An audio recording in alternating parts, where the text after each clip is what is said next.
माननीय उपमुख्यमंत्री एकनाथराव शिंदेजी, माननीय उपमुख्यमंत्री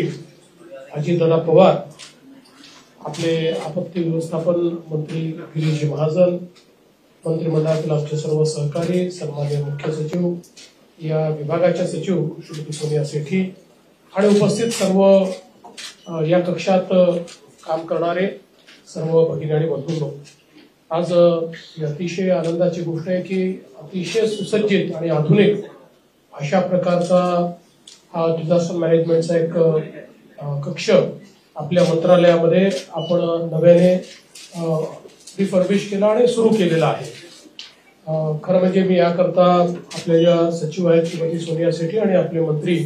राज्यमंत्री यांचं अतिशय मनापासून अभिनंदन करेन की खूप आधुनिक अशा पद्धतीनं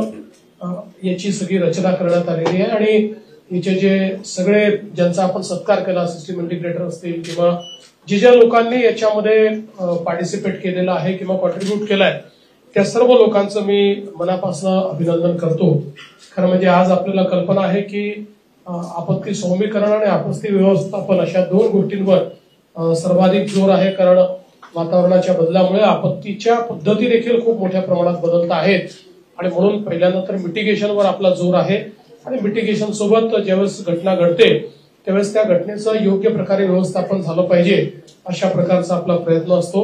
मला असं वाटतं की या प्रयत्नामध्ये सगळ्यात आवश्यकता आहे कमांड अँड कंट्रोल सिस्टीमची आणि ती कमांड अँड कंट्रोल सिस्टीम आज मंत्रालयामध्ये अतिशय चांगल्या पद्धतीची उभी राहिलेली आहे आणि आता प्रत्येक जिल्ह्यामध्ये देखील आपण तशा प्रकारची सिस्टीम उभी करतो आहोत। त्यामुळे कुठल्याही आपत्तीमध्ये एक कम्युनिकेशन योग्य प्रकारे असेल, एक